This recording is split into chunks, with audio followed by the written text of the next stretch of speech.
Vitor Contino oferece o programa Consciência e Transformação. Muitas pessoas se queixam de experimentarem nas suas famílias altos níveis de ingratidão. Pessoas que não reconhecem os esforços, que tratam mal, que desconsideram. Nós vamos falar hoje sobre a ingratidão em família. Estamos começando mais um Consciência e Transformação.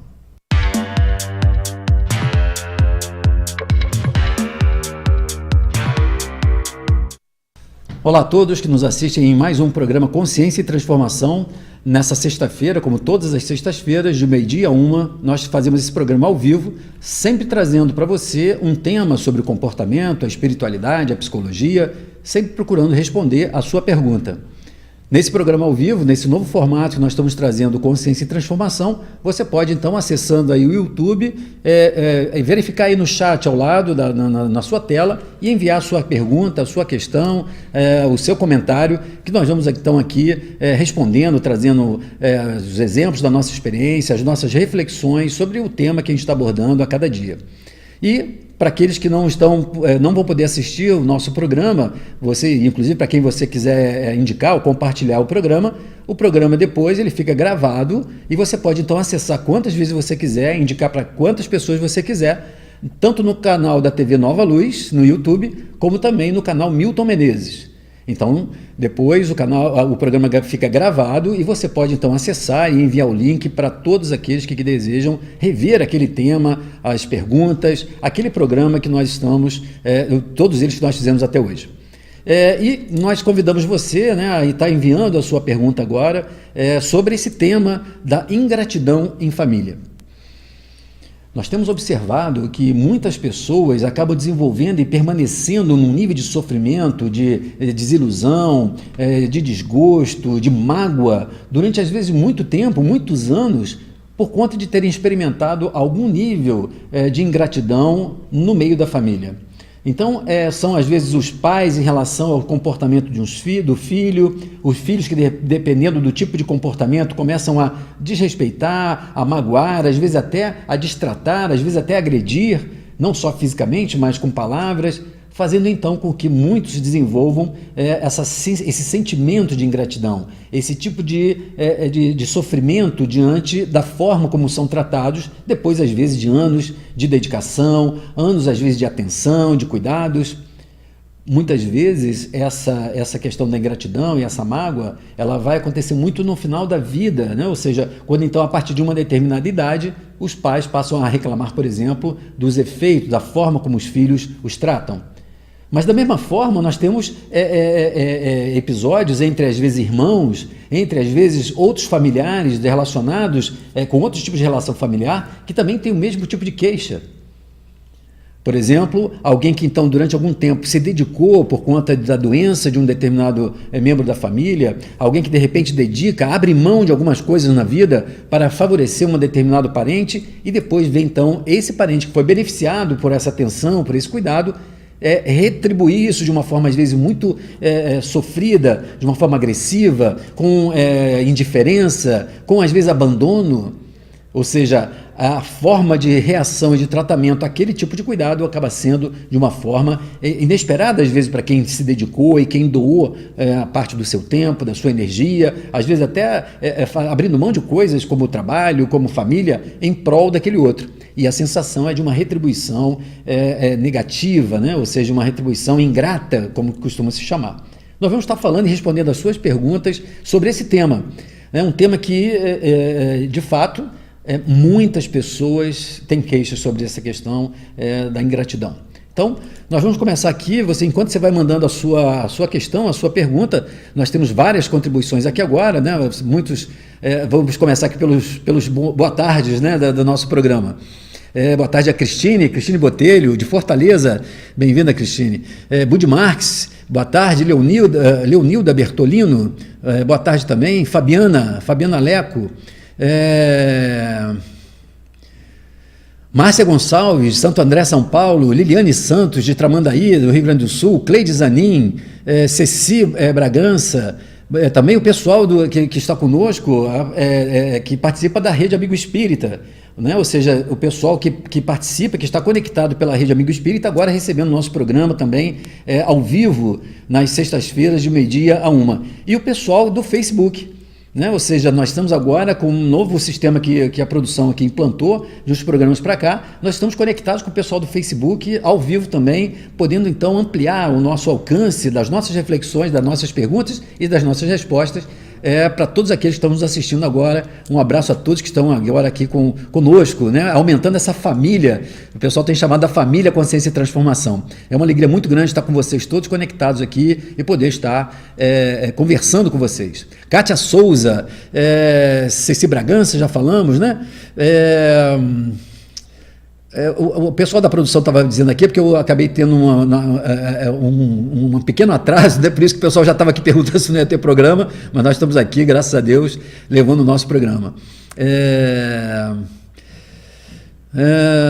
Vamos ver aqui se nós já temos algumas perguntas. Patrícia Souza, boa tarde, Patrícia. Regina Miranda, Marta, nossa, muitas pessoas aqui, Marta Ribeiro, Fabiana. Vamos aqui, a Fabiana Leco coloca uma questão para nós.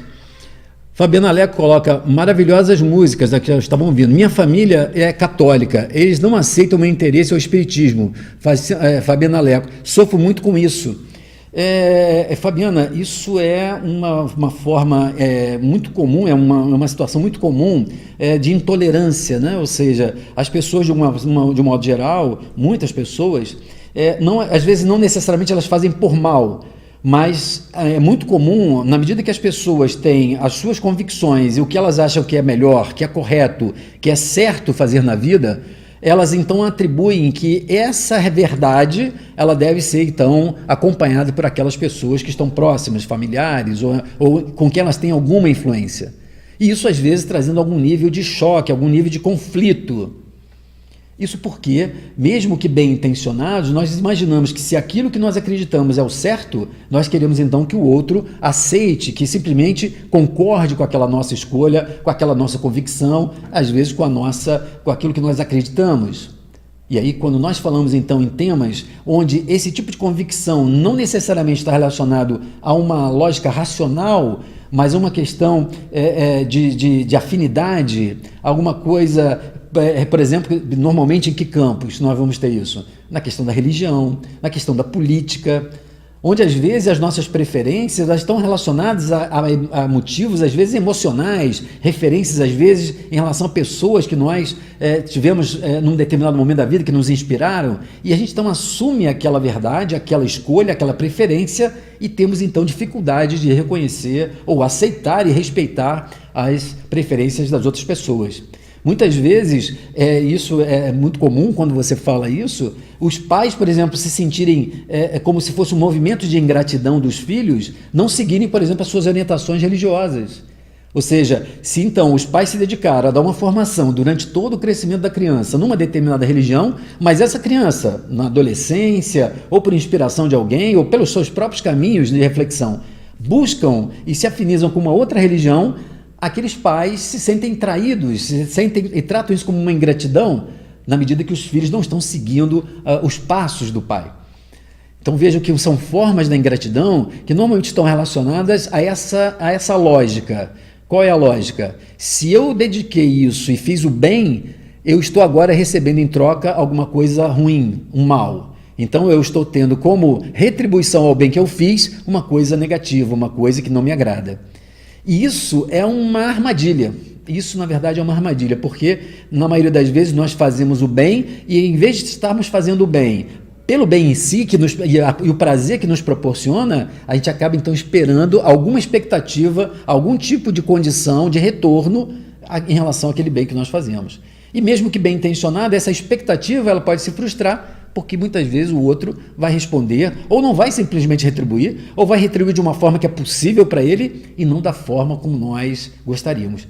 Então nós temos que observar, porque muitas vezes, na minha prática clínica, acompanhando pessoas esses anos todos, com vários níveis de sofrimento e com frustrações desse tipo, a maior parte do sentimento de ingratidão está relacionada muito mais à expectativa de quem fez o bem do que efetivamente por aquilo que o outro fez. É justamente por eu esperar uma coisa e receber outra que eu fico frustrado e trato isso como uma ingratidão.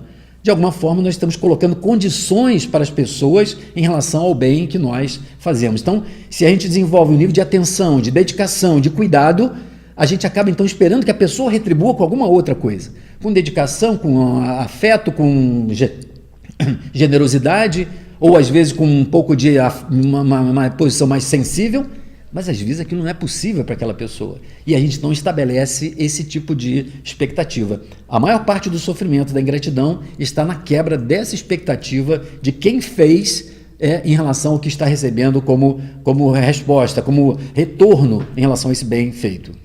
Mas obrigado pela sua participação. Vamos continuar aqui com as nossas... Marilene Lage, bom dia. Arlite Graça. Diana de Fortaleza, Antônio Alves, boa tarde também a todos. Ana Paula, de Duque de Caxias, Márcia Queiroz, de Jales, de São Paulo. Nossa, realmente hoje assim, nós em vários locais do Brasil e do mundo, nós estamos aqui da Argentina, né? Daiana de Argentina, Marinalva. Márcia Gonçalves colocam para nós uma questão para a gente comentar. Aconteceu comigo em relação à minha mãe. Tive muita mágoa, mas depois que me dediquei ao espiritismo, tudo acabou. Hoje estou muito leve e feliz, graças à nossa TV Nova Luz. Gratidão eterna a todos. Márcia, a questão muitas vezes da mágoa, e aí depois, às vezes uma mudança disso, você vê, passa na maioria das vezes pela nossa compreensão, quando nós modificamos a nossa forma de ver esse tipo de retribuição.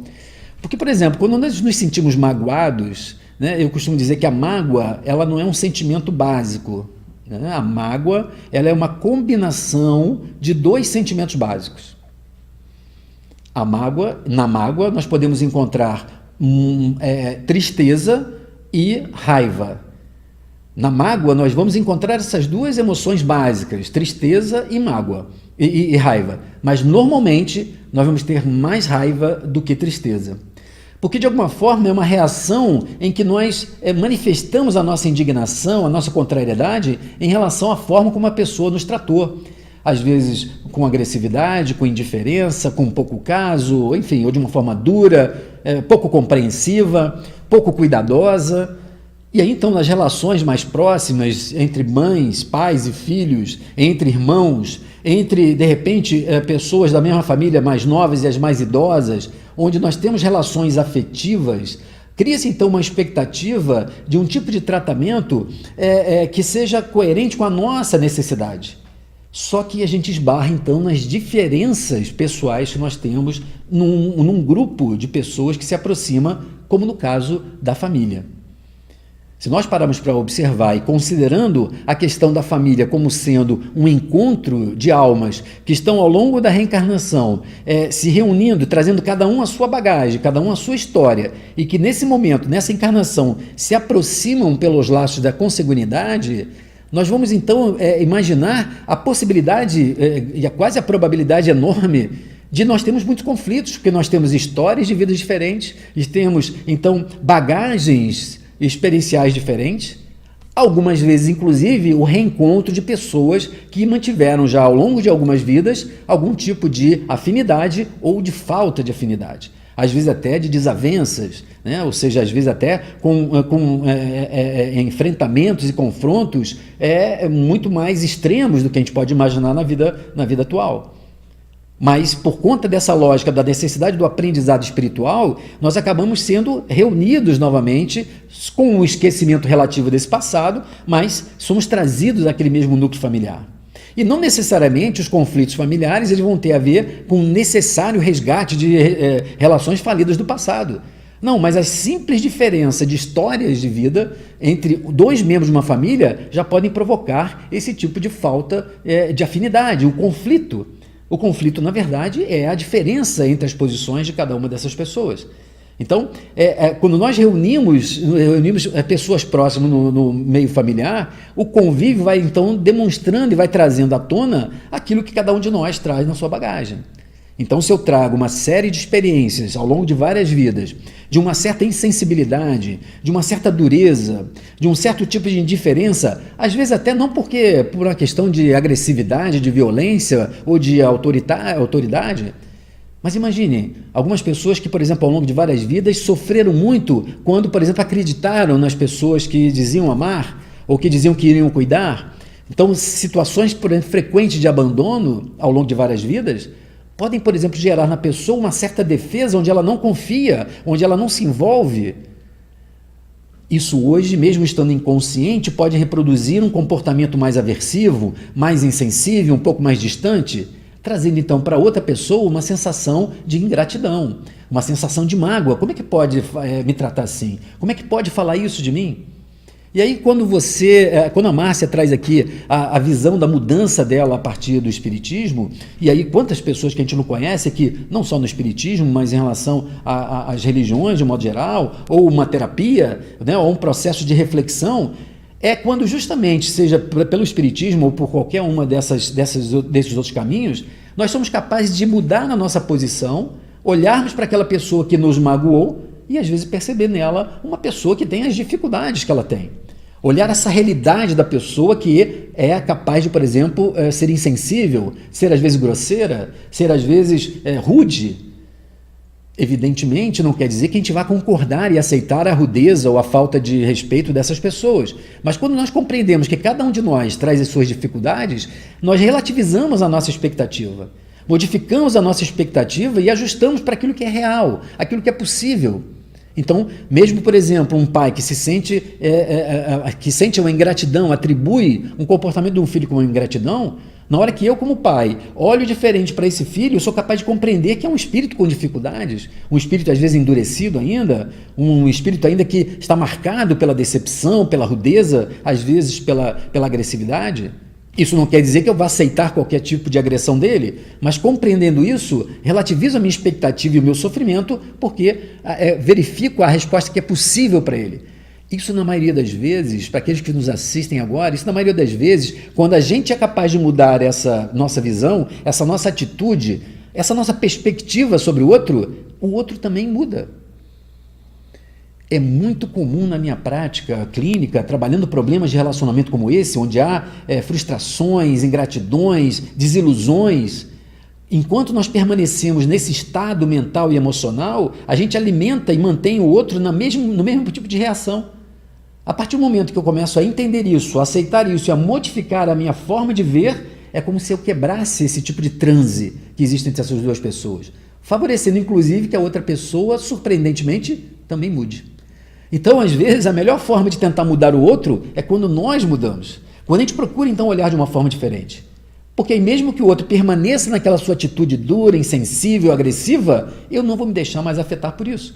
Isso, então, faz com que a gente quebre esse ciclo ou se beneficie por essa mudança de perspectiva de vida ou de perspectiva do problema. É por isso que, então, quando a Márcia coloca em relação ao Espiritismo, é porque quando a gente começa a considerar a vida muito mais ou muito além dessa realidade objetiva do ego, dessa nossa vida biográfica, dessa vida entre o nosso nascimento até o momento atual, e começamos a considerar as dimensões espirituais, as diversas e possíveis vidas que nós tivemos ao longo dessa nossa trajetória, nós vamos compreender, então, que todos nós temos as nossas dificuldades. Às vezes aquelas dificuldades são revisões, né, atualizações do nosso sistema de relação, convivendo novamente com pessoas difíceis, pessoas desafiadoras, que estão nos experimentando o desenvolvimento de algumas qualidades. Então passamos a tirar um pouco esse peso da expectativa para uma compreensão, não uma acomodação ou uma passividade, mas uma compreensão das reais possibilidades, daquilo que nós podemos de fato esperar do outro. Na maioria das vezes, aquele que nós chamamos de ingrato é aquele que ainda não acordou para a necessidade, por exemplo, de ser generoso, de desenvolver a gratidão, sim, de fato, e poder reconhecer aquilo que ele recebe, ser grato nesse sentido.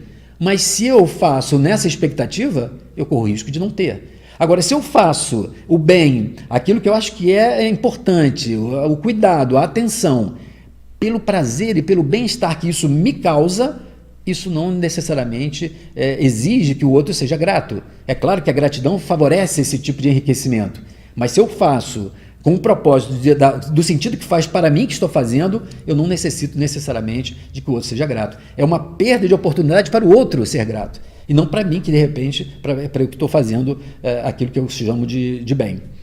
Mas obrigado, Márcia, pela sua contribuição, que permite, então, a gente poder aprofundar e, de repente, levar outras reflexões a todas as pessoas que estão participando conosco, né? A Diana fala para a gente o seguinte: a ingratidão familiar, independente da denominação religiosa, pode ser de vidas pretéritas, é uma pergunta, causadas nessa encarnação? Veja bem, Diana, na minha experiência clínica, como eu trabalho muito focado na terapia de vida passada, ou seja, tendo desenvolvido um método de terapia de vida passada, eu tenho encontrado então, e é com isso que a gente tem ajudado tantas pessoas ao longo desses anos, exatamente as causas das ingratidões, da forma como às vezes a pessoa trata o outro que ajuda, nas suas causas em vidas pretéritas. Agora, na verdade, eu sempre, para vocês terem uma ideia, eu chamo sempre de terapia de vida passada, no singular, e não terapia de vidas passadas. Qual é a diferença disso? Veja bem, quando eu trato terapia de vida passada, eu estou falando da vida da alma, ou seja, a vida do nosso espírito, desse momento presente que você está me ouvindo, para trás. Então, se em algum momento, ao longo dessa trajetória anterior, seja nessa vida, seja numa vida passada, seja, por exemplo, num período em que o espírito estava entre uma desencarnação e uma nova encarnação, ou seja, ele está no que nós chamamos de período intervidas, ele não está num corpo físico, mas ele está vivo, ele continua se relacionando, continua pensando, continua sentindo e às vezes tomando decisões. Então, esses períodos, independente de em qual situação que esteja, é uma vida passada, são momentos da vida passada dessa alma. Por isso que eu chamo de terapia de vida passada e não de vidas passadas. Porque, de repente, isso não necessariamente está numa outra encarnação, mas às vezes nessa encarnação. Ou às vezes, no período intrauterino, o espírito está reencarnando, ele está ali no útero materno e, de repente, ele percebe, por exemplo, uma ideação de aborto ou de abandono dos pais, que não querem aquele bebê naquele momento, de rejeição. Vejam que, às vezes, para esse espírito que está reencarnando, que está necessitando dessa experiência, a percepção de que aqueles que estão recebendo, aqueles que estão ali, inclusive, tendo a responsabilidade pelo desenvolvimento da vida, estão cogitando a possibilidade de romper esse laço, faz com que esse espírito possa perceber isso como uma agressão, como algo que, de alguma forma, o exclui, uma rejeição, um abandono. E aí, às vezes, então, essa gravidez não foi interrompida, esse bebê nasce, ele cresce, mas ele continua com aquela sensação de que, na verdade, ele foi maltratado. Então, ele trata os outros diante daquele tipo de ameaça que ele sentiu no útero materno. Às vezes, esse conteúdo profundo e inconsciente vai gerar retaliações que não são explicáveis, porque os pais se dedicaram, acabaram mantendo aquela gravidez, porque é natural, né? Durante uma gravidez, os pais estarem inseguros em relação àquela gravidez, a capacidade de sustentar um filho, de conseguir educar e manter, às vezes, a sobrevivência de um filho financeiramente, etc.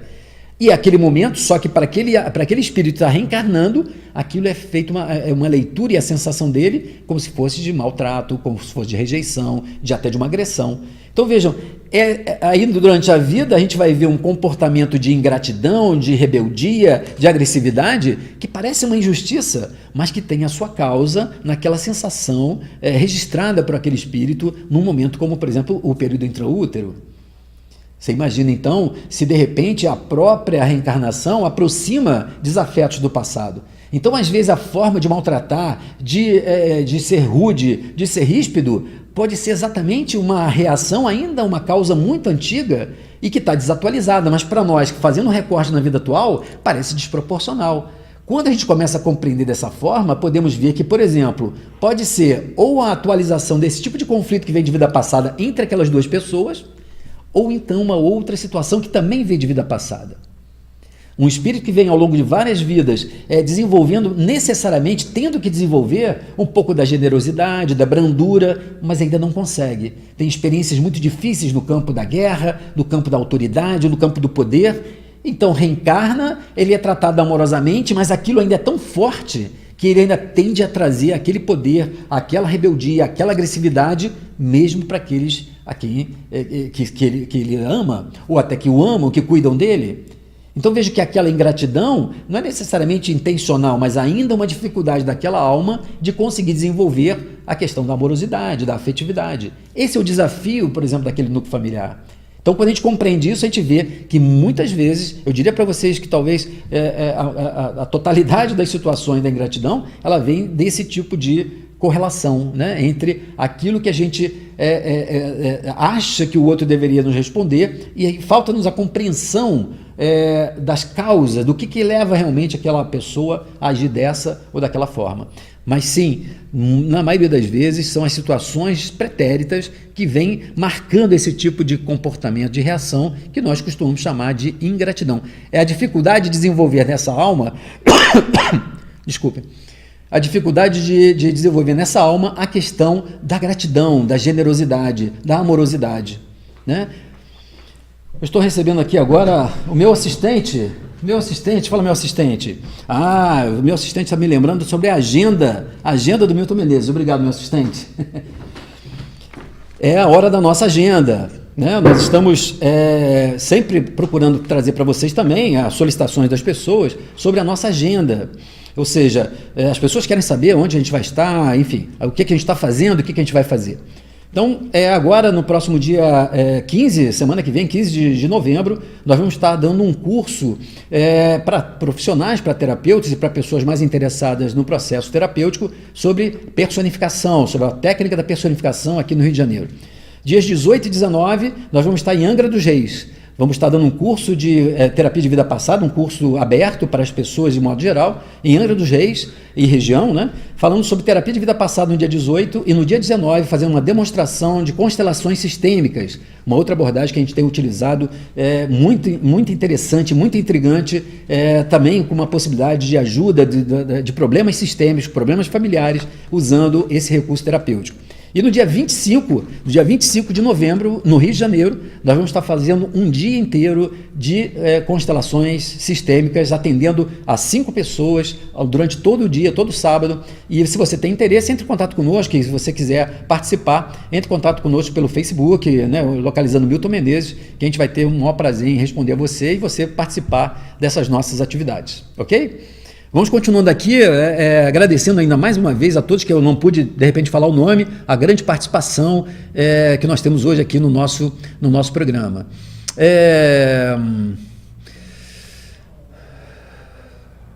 Isabel Cristina, e quando acontece ao contrário, a mãe resolve seguir outra religião, é condenado pelo resto da família. Veja, Isabel, é a mesma coisa, né? Ou seja, são as expectativas, né? Então, ou seja, quando nós temos situações, seja religiosas, seja de outra ordem, onde há uma expectativa e que o outro quebra essa expectativa, muitas vezes é tratado como sendo uma ingratidão, como sendo uma falta de lealdade. Então, ser leal era seguir aquilo que todo mundo acha que é certo. Veja como nós temos dificuldade de lidar com esses tipos de diferença. Então, por exemplo, diferenças de opção religiosa, opção política, a opção de futebol, de esportes, né? Ou seja, os clubes, como é que a gente escolhe que se é Flamengo, se é Vasco, se é Fluminense, se é Botafogo, e isso causando às vezes desavenças, né? Como também, por exemplo, das coisas mais graves, de orientação sexual, os preconceitos de modo geral. Eles normalmente vão criar essa sensação de aversão, ou de mágoa, de ingratidão, ou de falta de lealdade, apenas porque o outro resolveu seguir uma outra orientação, outro tipo de entendimento. Não há ainda uma dificuldade nossa de desenvolver um nível de tolerância, de compreensão para essas diferenças. Mas obrigado, Isabel, pela sua participação. João Paz, Cristiano de Mogi das Cruzes, Sueli de Cuiabá, todos aqui ligados conosco. Diana, coloca mais uma colocação para a gente. Devemos entender que no seio familiar, primeira escola de crescimento, não necessariamente reajustes pretéritos, e sim uma reforma atual. É isso que eu costumo dizer, né, Diana? A maioria das pessoas acaba tratando os conflitos e as dificuldades familiares por conta exclusivamente dos resgates, dos reajustes. Mas, na verdade, nós temos outras possibilidades da finalidade da família, que são, por exemplo, a capacidade desse grupo de espíritos dar apoio a um espírito difícil no enfrentamento das suas dificuldades. Atendi essa semana uma mãe com que me procura na terapia com um problema grave de saúde, um problema raro de saúde na sua filha de 8 anos. E aí a gente está falando, às vezes, daquela sensação, não, então o que será que eu estou pagando por conta de ter um filho assim? Mas quem sabe não é exatamente o movimento de uma alma que, amando muito uma outra alma que tem uma necessidade de nessa vida enfrentar um processo mais difícil de superação física, de um problema físico, a gente se propõe a ajudar, a dar apoio para aquela alma poder passar por essa experiência. Então não tem resgate, tem o desenvolvimento do amor num alto nível. Quando nós, por exemplo, pensamos não só nesse apoio, nesse sentido, mas, por exemplo, receber no seio familiar um espírito que tem uma grande contribuição a oferecer no pensamento humano, por exemplo, no campo das ciências. Então, um espírito que vai precisar vencer as barreiras da dificuldade para, por exemplo, desenvolver uma determinada teoria, um determinado método na medicina, por exemplo. Então, receber, às vezes, um espírito que vai ter dificuldades e se propor ajudá-lo, não tem a ver com resgate, mas a nossa necessidade de desenvolver e dar apoio àqueles espíritos. Então, muitas vezes as pessoas ficam presas a essa questão do resgate, mas não considerando, às vezes, essas outras possibilidades, nós desenvolvermos, por exemplo, sentimentos como, por exemplo, a tolerância. Se nós achamos que um filho é ingrato, nós estamos também sendo convidados a desenvolver uma outra perspectiva, de compreender as diferenças, né? Atenuar e ajustar as nossas expectativas, aceitando o outro como ele é. Enfim, vejam que a vida é muito perfeita nesse sentido, levando todos nós que enfrentamos algum tipo de dificuldade a um determinado aprendizado. Todos nós que estamos envolvidos num determinado problema, estamos sendo convidados a aprender e a desenvolver alguma qualidade, alguma virtude. Joilson, grande abraço, Joilson, né? A doutrina espírita nos informa que é no seio familiar que temos a oportunidade de resgatar alguns desafetos para evoluirmos juntos na lei do amor. É isso, né? E o Joilson completa, né? Aceitar as pessoas como elas são não significa necessariamente concordar com elas. É isso que a gente tem falado aqui, né, Joilson? Aceitar as pessoas como elas são não quer dizer concordar com o que elas fazem. Parece a mesma coisa, mas são coisas completamente diferentes.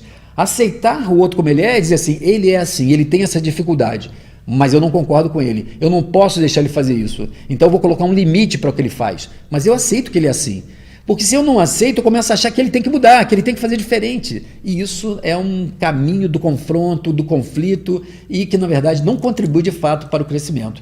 Mas de fato, Joilson, a família é o grande elemento que favorece, pela proximidade inclusive consanguínea, de que nós não consigamos simplesmente desfazer tão facilmente esses laços. As tendências, a herança inclusive biológica, que vai influenciar muitas vezes, já é função dessa necessidade que nós temos de reunir com aquele grupo de pessoas naquela encarnação. Ceci Bragança, nem sei se fui ingrata em algumas situações, posso ter sido e não percebi. Ceci, a sua participação é excelente, porque ela nos permite falar de uma outra perspectiva. Quando nós, então, como você fala, nos damos conta desse tema e falamos assim, será que em algum momento eu deixei de agradecer de forma adequada aquilo que eu recebi? Porque vejam bem, mesmo que, como eu estava falando, para quem se sente, que atribui a outra ingratidão, e que pode, de alguma forma, se sentir magoado, frustrado, se ele então relativiza isso, é um problema, como eu falei, do outro. Mas colocando na perspectiva do ingrato, é muitas vezes pela nossa cegueira de perceber-se, de repente, como tendo tido aquele tipo de benefício, aquele tipo de ajuda. E aí, então, muitas vezes, a gente está tão acostumado, às vezes, a receber daquela pessoa, que a gente não para qualificar e poder, então, externalizar a nossa gratidão, dizendo, às vezes, assim, poxa, muito obrigado pelo que você fez. Obrigado pelo tempo que você dedicou a mim. Quantas vezes, acompanhei durante muitos anos pessoas, pacientes em situações terminais, né, fora de possibilidades terapêuticas, com doenças graves, terminais, onde não havia chance pela medicina de um processo de cura.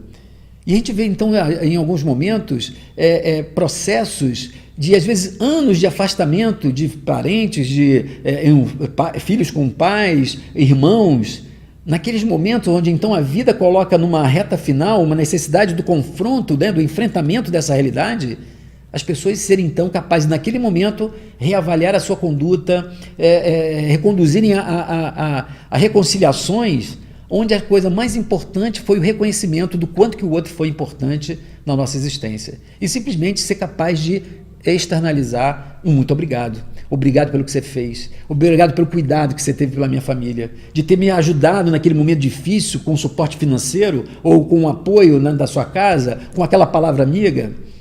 Né? Ou seja, muitas vezes nós, como a Ceci coloca para a gente, nós recebemos muitas coisas e não somos gratos. Somos ingratos com as pessoas que estão à nossa volta. Algumas vezes a gente começa a perceber que quando a gente começa a ter então uma compreensão mais ampla sobre as nossas relações espirituais com a vida, com as pessoas que estão à nossa volta, com o tipo de trabalho que nós realizamos, com o tipo de atividade com que nessa vida nós nos envolvemos, quando a gente começa a perceber que na verdade todas essas ações, todas essas situações, elas estão a serviço do nosso desenvolvimento, do nosso crescimento, nós podemos alcançar um nível de consciência onde nós podemos, inclusive, desenvolver um amplo sentido de gratidão à vida. Imagine, se nós percebemos que a vida, então, é esse grande mecanismo espiritual que nos coloca nas situações adequadas para o nosso processo de crescimento e desenvolvimento, a nossa própria alma buscando esse crescimento, tudo aquilo, então, que nos acontece, tudo aquilo que nos vem, sejam as dificuldades, sejam os recursos, está a serviço desse nosso crescimento. Está a serviço no nosso desenvolvimento espiritual. E a gente muitas vezes, algumas pessoas vão atribuir isso a agradecer a Deus, né? Colocam então na figura de Deus, cada um na sua forma de ver Deus ou na sua religião, atribuindo a essa divindade essa generosidade daquilo que nós recebemos. A dádiva da vida, a dádiva das coisas, em algumas religiões até a dádiva das coisas materiais. E aí algumas pessoas falam da necessidade de agradecer a Deus. Mas o agradecer a Deus, muito mais do que a uma entidade, um ser divino, está na capacidade de nós agradecermos a própria vida, né? Ou seja, aquilo que nos acontece como sendo sempre instrumentos do nosso crescimento, mesmo que sejam situações difíceis e desafiadoras. Então, vejam que, na verdade, o sentido de gratidão, observarmos e ampliarmos nosso sentido de gratidão, nos leva, por exemplo, a ser capazes de demonstrar. Tem pessoas, às vezes, que ficam envergonhadas, se sentem desconfortáveis, às vezes constrangidas, de agradecer. Vocês sabem por quê? Porque para algumas pessoas, o fato de agradecer quer dizer que, de alguma forma, a gente precisou, a gente, de alguma forma, estava necessitado daquilo, ou pode se sentir inferior porque precisou de que alguém ajudasse, alguém fizesse por nós. É o nosso orgulho, muitas vezes, dificultando o movimento da gratidão, que faz um grande benefício, um grande processo de harmonização na nossa alma. Então, o exercício, mesmo que você, no primeiro momento, não consiga fazer esse movimento de gratidão de uma forma tão sentida, tão envolvente, eu sugiro você experimentar, começar a falar, agradecer mais a miúde.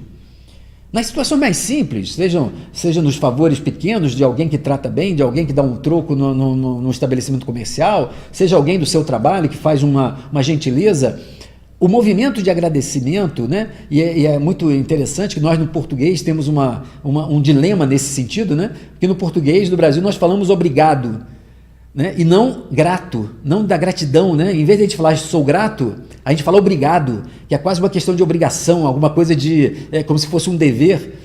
E a gente perde um pouco do sentido da palavra gratidão. Sou grato, né? Estou agradecido a você pelo que você está fazendo, a graça de poder estar recebendo isso.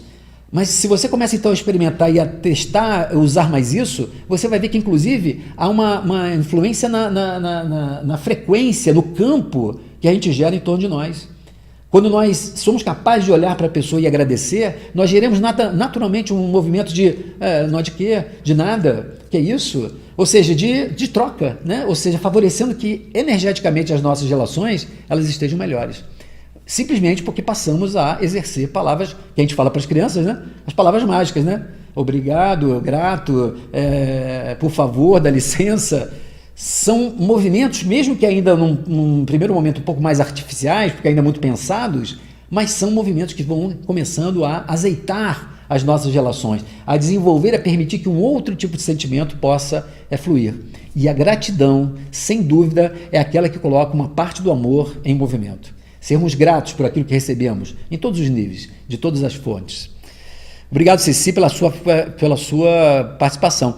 Comunidade Evoluir, o pessoal de São Paulo, Leni, né, de São Paulo, sempre conosco, né? Nós tivemos o prazer de conhecer a Leni num congresso no Espírito Santo, uma pessoa que faz um trabalho fantástico em São Paulo e que está sempre conosco aqui da Comunidade Evoluir. Olá, Milton, boa tarde a todos. Conheço algumas pessoas que não se sentem fazendo parte de sua família e se afastam do convívio familiar. O que pode estar acontecendo aí? Gratidão da Leni, o tema de hoje, né? Leni, muitas vezes esse afastamento, né? Ou seja, como na verdade as pessoas estão dentro de um campo, a família é um grande campo que nós iniciamos a nossa jornada, quando nós trazemos, e como cada um de nós traz a sua bagagem, eu costumo dizer que todo espírito que entra numa família, principalmente pela via do nascimento, ele promove uma modificação naquele sistema familiar. Porque é uma outra experiência, é um outro campo que estimula e faz reagir às reações, às relações, de um modo geral. Não só por questão de vida passada, mas às vezes pela incompatibilidade de um tipo de traço de caráter, e você assistiu meu curso lá no Espírito Santo, a questão do traço de caráter, às vezes um pouco mais controlador, um pouco mais incisivo, um pouco mais dominador, e que bate de frente com alguém ou com um grupo de pessoas que são mais inseguras, mais passivas, ou vice-versa. Uma pessoa que é mais passiva, que é mais ponderada, reencarna num ambiente, às vezes, muito hostil, muito agressivo. Então, às vezes, essa incompatibilidade faz com que essa pessoa estabeleça uma estratégia que, ao invés dela desenvolver recursos para aprender a conviver com isso, ela desenvolve um recurso de evitação, de afastamento, de isolamento, tendendo às vezes até a se afastar mais decisivamente daquela família. Então, é preciso, e não dá para a gente generalizar, porque na minha experiência profissional eu aprendi isso muito cedo. Ainda bem, eu aprendi isso muito cedo. O quê? Não dá para a gente afirmar que é isso. São tantas as possibilidades e em cada uma delas nós devemos ter o cuidado de investigar profundamente o que pode estar acontecendo para estar gerando aquele movimento. Mas na maioria das vezes, quando a gente observa esse tipo de afastamento, é uma dificuldade das pessoas envolvidas desenvolver a tolerância em relação às diferenças. Eu costumo dizer que esse é um dos principais desafios de aprendizado no meio familiar. Nós aprendermos a conviver com as diferenças. Só que é muito mais fácil, e hoje nós temos muito mais recursos, por exemplo, na questão dos relacionamentos de casal, de separação, né? Então, ao invés de conseguirmos desenvolver a tolerância, nós temos mais facilidade de desfazer esses laços. Agora, claro que algumas vezes isso é inevitável, mas às vezes é tão fácil se afastar que a gente às vezes perde a oportunidade de experimentar e de entender o que aquela dificuldade está nos gerando em termos de aprendizado. A que nível de solicitação de desenvolvimento aquela situação está provocando em nós. Então, depende muito, mas normalmente nós temos essa incompatibilidade que faz com que aquela pessoa, ao invés de ter a capacidade de enfrentar, ela faz uma opção por evitar, por se afastar, por se blindar. E às vezes esse afastamento, né, Leni, não é nem um afastamento físico, é um afastamento emocional, que ainda é pior. Ou seja, a pessoa está dentro, está convivendo, mas ela não se relaciona. Ela, de fato, não está espontaneamente se relacionando com os outros. Ela se mantém bloqueada, ela cria um personagem com que ela lida, e ela lida, então, às vezes, muito superficialmente com as pessoas, porque ela não interage verdadeiramente. Esse talvez seja o afastamento pior, porque cria um tipo de desequilíbrio no sistema, e às vezes muita gente nem sabe por quê e o que está acontecendo de fato. Mas é um prazer ter aqui você no nosso programa, Leni. Esteja sempre conosco. Sônia Duarte. Sônia diz o seguinte: minha irmã viveu com minha mãe, de 57 anos, teve uma filha e relações que não deram certo. Gerou frustração. Há 4 meses minha mãe desencarnou. Ela leva esse atrito para a vida espiritual. Sônia, eu costumo ter uma resposta para essas perguntas, meus alunos eles sempre ficam intrigados, e é sempre a mesma resposta, né? Depende. Uma resposta a uma pergunta dessa, ela depende. Depende de quê? Depende de várias coisas. Às vezes, no ego, no nível do ego, quando nós nos convivemos com na nossa personalidade nessa encarnação, a gente fica, às vezes, tão cristalizado, tão fixado em determinados padrões, que a gente então estabelece um conflito, um atrito, e às vezes permanece durante anos, às vezes até a vida toda. Mas muitas vezes, na hora que a gente desencarna, aquele que desencarna, num dado momento, é capaz de ter uma tal visualização, um vislumbre da lógica daquilo que levava àquele tipo de atrito, que é simplesmente capaz de entender, compreender e se desligar daquele tipo de atrito. Outras vezes, aquele tipo de atrito, e quando ele permanece às vezes durante muito tempo, ele fala exatamente disso que eu falava anteriormente sobre a questão das vidas pretéritas. Não necessariamente, ou pode até ser, mas não necessariamente de relações que foram repetidas nessa vida, repetindo então atrito, mas às vezes essa falta de afinidade, de modos de vida tão diferentes, que a vida reúne para ver se a gente começa a ajustar, a parar essas arestas, mas que a gente não consegue. E aí então permanecendo assim, como é uma questão muito espiritual, ou seja, de estruturas psicológicas mais profundas, mesmo a gente desencarnando, pode permanecer. Porque a vida vai encontrar outras formas de nós conseguirmos ir burilando essas nossas dificuldades. Agora, isso depende muito do nível de maturidade, do nível de consciência espiritual daquelas pessoas envolvidas. Às vezes nós temos uma visão muito por conta do ego, daquilo que nós vemos na vida enquanto encarnados, mas não nos damos conta de que às vezes quando a gente desencarna, a nossa visão e a nossa compreensão, ela pode estar tão ampliada que a gente relativize aquele conflito e a gente possa inclusive, vejam, a gente pode inclusive ser grato àquela pessoa que foi desafiadora. Porque às vezes, depois de um tempo, a gente vai perceber que foi o convívio com aquela pessoa difícil que nos ajudou a desenvolver aquela qualidade, aquela tolerância, a paciência, a brandura. E aí a gente é capaz de perceber que, de fato, foi aquela pessoa, sem que ela soubesse, mas com a dificuldade dela que me favoreceu a desenvolver um determinado recurso. Vejam que é uma forma de gratidão completamente diferente, mas que muitas vezes a alma pode alcançar no momento em que ela tem uma visão mais ampliada da sua realidade e da realidade, às vezes, das relações com quem nós deixamos. Então, não necessariamente esse atrito ele vai permanecer na vida espiritual. Vai depender muito desse tipo de amadurecimento dos espíritos envolvidos. Agora, de qualquer maneira, eu acho que vale a pena comentar, Sônia, pelo tipo de dúvida que você está colocando, que por outro lado também, quando nós entendemos isso e nós de alguma forma, cada um na sua forma de ver, através da oração, da meditação, também envolvendo essas pessoas, tanto quando estão encarnadas ou quando já houve esse tipo de desencarne, envolvendo nesse tipo de vibração, de harmonia, nós contribuímos para que as armas sejam depostas e que a harmonia, o consenso, ele possa ir chegando. A nossa contribuição, às vezes, de ir amenizando energeticamente essas situações mais atritantes, mais conflitivas. Ok? Cleide Alves, boa tarde, Cleide. Boa tarde, aqui da Paraíba. O pessoal da Paraíba também conosco. Eu gosto muito dessas palestras esclarecedoras, principalmente sobre a gratidão, pois há mais ingratos do que gratos. O Espiritismo hoje me ajuda muito. Cleide, essa é uma questão interessante, né? Outro dia eu ouvi isso também, né? A pessoa me perguntou, mas você não acha que existe muito mais ingratos do que gratos? Eu diria para você que sim, é verdade. Me remete a essa pergunta que a colocação que a Ceci colocou, né? Ela se referindo, por exemplo, a ela mesma, de se dando conta assim, talvez eu tenha sido ingrato em alguns momentos e nem percebi. O que eu tenho visto é que nós estamos tão concentrados nas nossas necessidades individuais, na nossa perspectiva egocentrada da vida, no nosso filtro de como nós vemos as coisas, como nós achamos que as coisas devem ser, que nós não nos atentamos para aquilo que nós recebemos espontaneamente das outras pessoas. Então, por exemplo, pessoas que ao longo da nossa vida contribuem para os nossos projetos profissionais, pessoais, às vezes colaboraram para que num momento decisivo nós tivéssemos uma oportunidade, por exemplo, às vezes anonimamente.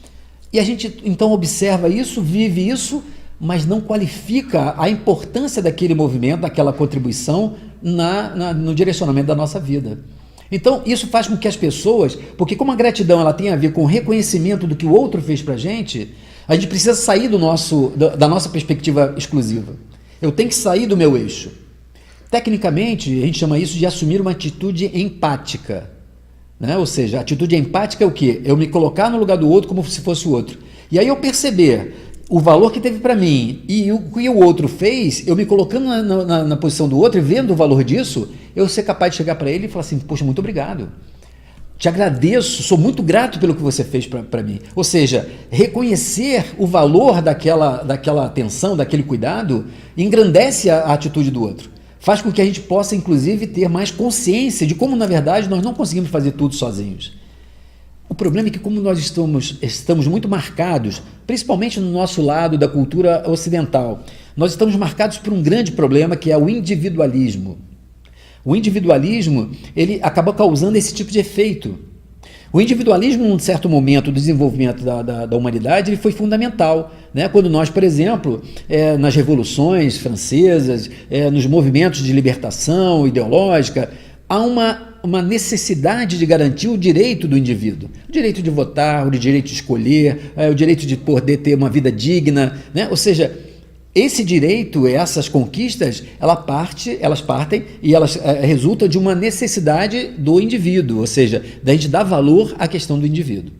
Só que a partir do momento que nós resgatamos isso, nós estamos indo para um extremo, nós começamos a nos direcionar para um extremo onde o indivíduo passou a ser o maior e principal valor, levando então, de alguma forma, nesse individualismo, a uma postura egoísta. Ou seja, nós então estamos apenas atentos à nossa necessidade, apenas ao nosso interesse.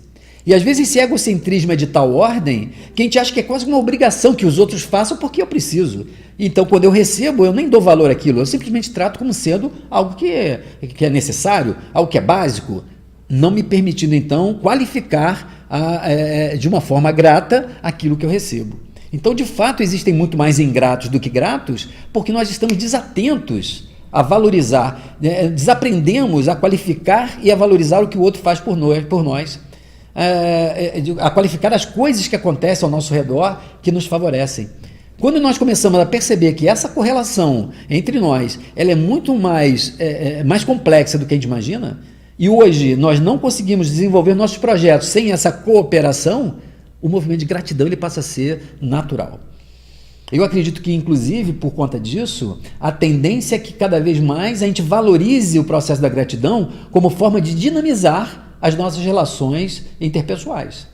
Porque quanto mais, quando eu falei ainda há pouco, quanto mais eu dinamizo essa gratidão, mais eu coloco energia e fluxo no processo de troca, de auxílio, de cooperação, de generosidade, e isso fazendo então com que os benefícios se multipliquem não só para mim, mas para toda aquela rede com a qual nós estamos relacionados ou interligados. Então, excelente a sua colocação, eu agradeço bastante, né,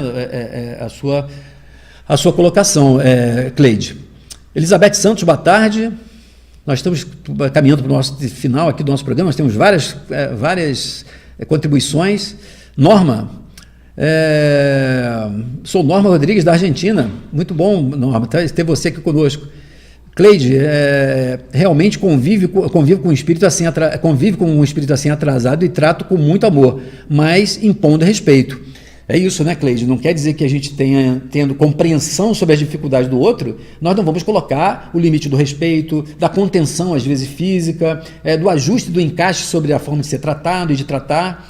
Né? O amor e essa compreensão não prescinde do limite, da necessidade de firmeza na condução de pessoas que reconhecidamente têm algum tipo de dificuldade no trato, principalmente no trato interpessoal. Né? Verdade, meu enteado mora comigo e está numa fase de rebeldia, fase difícil, estou mudando com ele em certas situações, me coloco no lugar dele, e isso graças ao espiritismo que está me ajudando. Veja bem, né? E dependendo aqui da idade do enteado, né? Nós temos assim, no processo de desenvolvimento, da psicologia do desenvolvimento humano, a fase da adolescência, nós temos naturalmente esse momento onde há um tipo de quebra na forma do comportamento, fazendo com que haja, então, às vezes, algum tipo de reação de rebeldia, de agressividade, como forma de, inclusive, estabelecer limites para o próprio jovem, mas provocando muitas vezes a situação de conflito, né?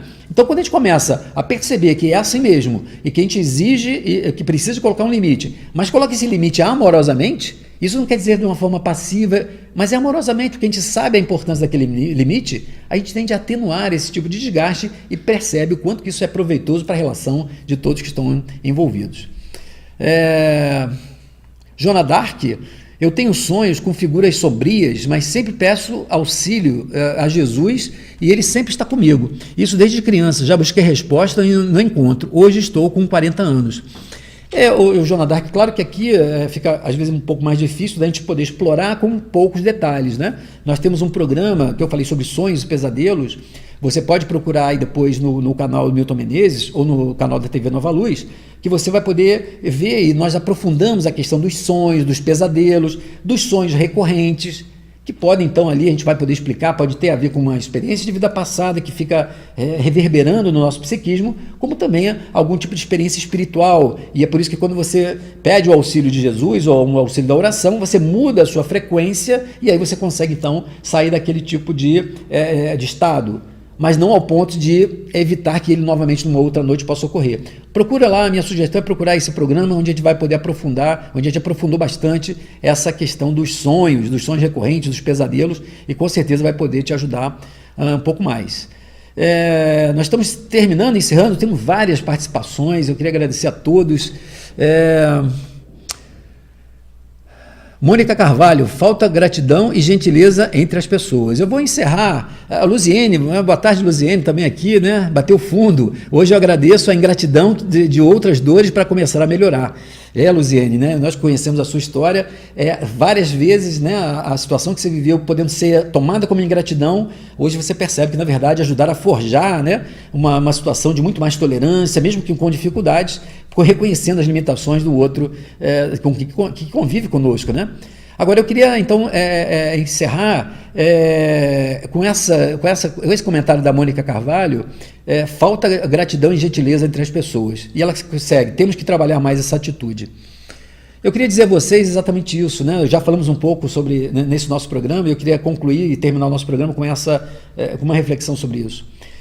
A gratidão e a gentileza, elas são fundamentais para começar a modificar esse estado de egocentrismo, de individualismo, do atendimento exclusivo das nossas necessidades. Nós ficamos, às vezes, insensíveis a essa troca e a esse reconhecimento por conta de um foco exclusivo na nossa própria necessidade.